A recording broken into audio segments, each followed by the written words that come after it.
शाम के करीब 7 से 8 बज रहे थे। जैसे ही कॉल गर्ल होटल के कमरे में पहुंचती है, कमरे की लाइट बंद होती है। वह कमरे की लाइट जलाती है और बेड पर अपने पति यानी आलोक शर्मा को देखती है। आलोक शर्मा देखता है कि जो कॉल गर्ल आई है वह उसकी पत्नी, उसका नाम था पूजा शर्मा।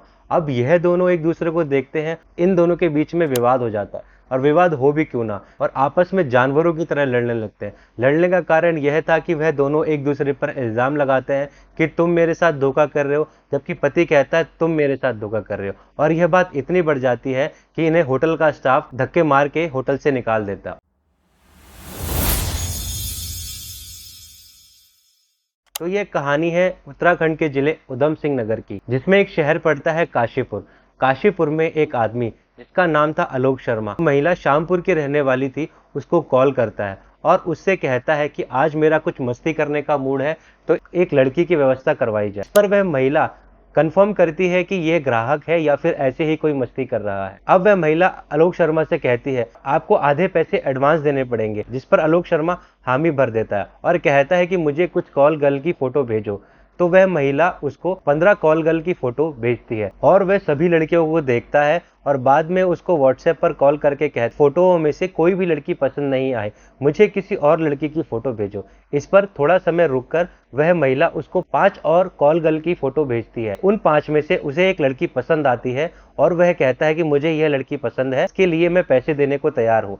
इस पर वह महिला कहती है कि आधी पेमेंट मेरे पेटीएम पर एडवांस। वह ऐसा ही करता है, वह आधी पेमेंट उसको कर देता है और उसके बाद उसको अगले दिन का समय और जगह बता दी जाती है और वह वहां टाइम से पहुंचकर लेट जाता है। अब पूजा शर्मा जो कॉल गर्ल थी वह उसकी धर्मपत्नी भी थी। अब जैसे ही वह दरवाजा खोलती है और देखती है सामने उसका पति लेटा हुआ था, इन दोनों के बीच में बहुत ही ज्यादा झगड़ा शुरू हो जाता है। दोनों एक दूसरे के ऊपर इल्जाम लगाना शुरू कर देते हैं, इनकी मारपीट शुरू हो जाती है। तो वहां होटल के स्टाफ को लगता है कि यह पारिवारिक झगड़ा है और यहाँ होटल तक आ गया है, तो वह इसको नजरअंदाज करते हैं। लेकिन बात धीरे धीरे करके इतनी बढ़ जाती है, वहां पर बहुत ही ज्यादा मारपीट शुरू हो जाती है। तो होटल का स्टाफ दोनों को अपने होटल से बाहर कर देते हैं। अब जब होटल के स्टाफ द्वारा उनको बाहर निकाल दिया जाता है तो वह झगड़ा होटल से निकलकर सड़क पर आ जाता है। सड़क पर इन दोनों को लड़ता देख वहां लोगों की भीड़ लग जाती है।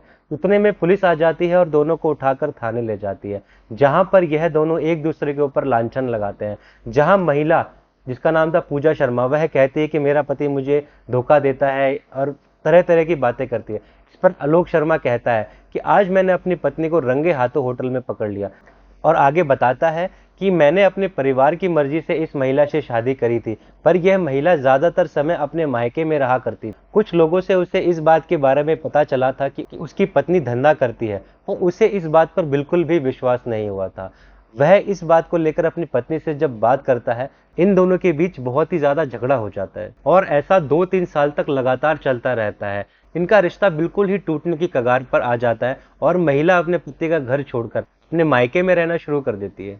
एक दिन वह बाजार में जा रहा होता है, तभी उससे एक महिला टकराती है जो कि उसकी पत्नी की बहुत घनिष्ठ मित्र थी। वह उसको बताती है कि तुम्हारी पत्नी शामपुर की एक महिला के साथ धंधा करती है, वह सेक्स रैकेट चलाती है। इस बात का उसे जरा भी यकीन नहीं होता, तो वह महिला से अधिक जानकारी मांगता है, जिस पर वह महिला शामपुर की उस महिला का नंबर देती है और कहती है कि तुम इस नंबर से संपर्क करो, तुम्हें सारी बात पता चल जाएगी। अब आलोक शर्मा एक प्लानिंग के तहत ऐसा करता है कि वह उस महिला को एक दिन कॉल करता है और उससे कहता है कि मुझे अपनी रातें रंगीन करनी है, उसके लिए मुझे एक कॉल गर्ल की आवश्यकता है। और महिला से कहता है कि मुझे कुछ फोटोग्राफ भेजो, जिस पर उनके बीच में बातें होती हैं पेमेंट वगैरह की। और उसके बाद वो महिला उसको 15 फोटोग्राफ भेजती है। उन 15 कॉल गर्ल को देखने के बाद वह उन सभी को रिजेक्ट करता है और उस दलाल महिला से कहता है कि मुझे कुछ और फोटोग्राफ देखो, मुझे एक सुंदर लड़की चाहिए।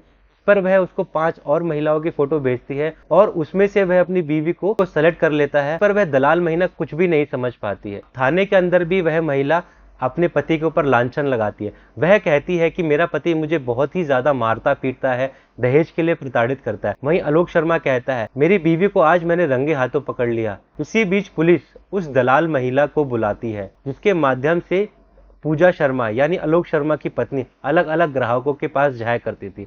अब थोड़ी देर के बाद इन दोनों का समझौता हो जाता है, लेकिन जो महिला सेक्स रैकेट चलाती थी, पुलिस उस पर उससे संबंधित धाराएं लगाती है और साथ ही शायद उसे जेल भेज देती है।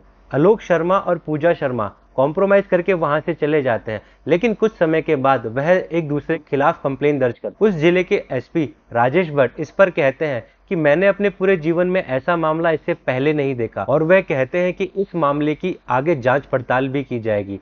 अब ज्यादा जानकारी तो बाहर नहीं आ पाई। सोशल मीडिया के माध्यम से यह खबर जिसको भी पड़ी वह भौचक्का रह गया। उस महिला को जरा भी भनक नहीं थी जिस कस्टमर के पास वह जा रही है वह उसका पति निकलेगा। उम्मीद है आपकी कहानी से आपको कुछ सीखने को मिला होगा। अब इस कहानी को सुनाने का उद्देश्य आप लोगों को परेशान करना नहीं है, बल्कि जागरूक करना है। तो मुझे उम्मीद है आपको ये कहानी पसंद आएगी। आज के लिए इतना ही। नमस्कार, जय हिंद, जय भारत।